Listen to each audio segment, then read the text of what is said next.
There is beauty in suffering. நீங்கள் ஈஸியான life வேணும்னு நினைக்கிறீங்க அப்படின்னா நீங்கள் வீக்கான பர்சனாகவே இருக்கிறதுக்கு எக்ஸ்கியூஸ் தேடுறீங்கன்னு அர்த்தம்.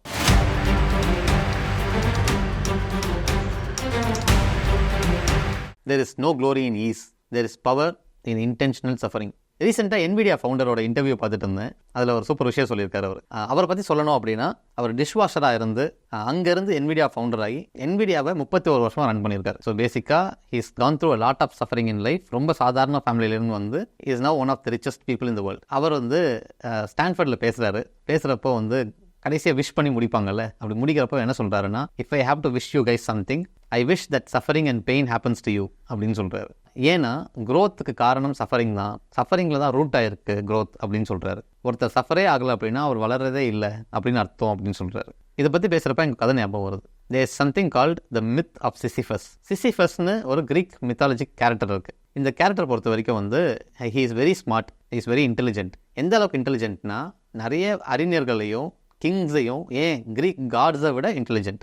He will outwit everyone at any given point of time. அதுதான் சிசிஃபஸோட கேரக்டர். ஆனால் ரொம்ப அறிவாளியாக தான் அவங்க பிடிக்காதுல்ல மற்றவங்களுக்கு. ஸோ கிங்ஸும் காட்ஸும் ரொம்ப கடுப்பாயிடுறாங்க. ஸோ காட் வந்து சாபம் கொடுத்துட்றாங்க.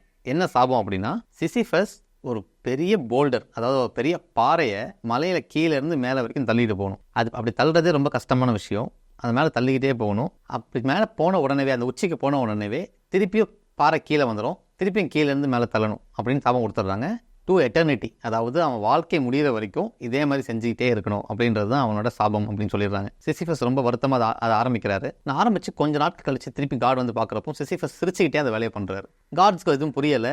ஸோ காட்ஸும் கிங்ஸும் பேசுகிறப்போ வந்து அவங்க கேட்டுக்கிறாங்க, இவன் ஏன் இவ்வளோ ஹாப்பியாக இருக்கான் அப்படின்னு கேட்குறாங்க. அப்போ சிசிஃபஸ் கிட்டே போய் கேட்குறாங்க, சிசிஃபஸ் நீ எப்படி இவ்வளோ ஹாப்பியாக இருக்க முடியும், உனக்கு வந்து இவ்வளோ பெரிய சாபம் கொடுத்துருக்கேன் அப்படின்னு சொல்கிறாங்க. அதுக்கு சிசிஃபஸ், எனக்கு இப்போ பர்பஸ் கிடச்சிருச்சு, நான் தொடர்ந்து செய்கிறதுக்கு ஒரு வேலை இருக்குது, எனக்கு இந்த சஃபரிங்கில் தான் எனக்கு சந்தோஷம் கிடைக்குது, அதனால தான் நான் சிரிச்சுக்கிட்டே இந்த வேலையை பார்க்குறேன் அப்படின்னு சொல்கிறாரு. There is this beautiful saying in Greek mythology, struggle alone is enough to fill a man's heart. நீங்கள் லைஃப்பில் நிறைய ஸ்ட்ரகிள்ஸ் கோ த்ரூ பண்ணிட்டு இருக்கீங்க அப்படின்னா அது உள்ளே தான் சந்தோஷம் இருக்குது, அதை நம்ம தான் ஃபைண்ட் அவுட் பண்ணணும். நிறைய நேரங்களில் ஸ்ட்ரகிள்லேருந்து எஸ்கேப் ஆக ட்ரை பண்ணுறதுனால தான் நம்ம வாழ்க்கையே போராட்டமாக இருக்குன்னு நினைக்கிறோம். ஆக்சுவலி வாழ்க்கையே போராட்டமாக இருக்குன்னா அதை நினச்சி நம்ம சந்தோஷப்படணும், ஏன்னா நம்ம வளர்ந்துட்டு இருக்கோம்னு அர்த்தம். இந்த ஹியூமன் லைஃபோட மீனிங் என்ன, இந்த பர்பஸ் என்ன அப்படின்னு பார்க்குறப்போ வந்து ஜார்டன் பீட்டர்சன் வந்து ரொம்ப சூப்பராக ஒரு விஷயம் சொல்கிறாரு. என்ன சொல்கிறாருன்னா, the purpose of life is to pick up the heaviest of loads and carry it. இருக்கிறதுலே கஷ்டமாக ஒரு விஷயம் இருக்குது, உங்கள் கண்ணு முன்னாடி அது தெரியுது அப்படின்னா அதை உங்கள்தாக்கிட்டு, அந்த பிரச்சனையை உங்கள் பிரச்சனையாக்கிட்டு அதுக்காக நீங்கள் போராடுறது தான் உங்கள் வாழ்க்கையோட பர்பஸ் அப்படின்னு சொல்கிறாரு. ஸோ நமக்கு முன்னாடி இருக்கிற பெரிய கஷ்டம் எது, அதை சால்வ் பண்ணால் நமக்கு என்ன நல்லது நடக்க வாய்ப்பு இருக்குது,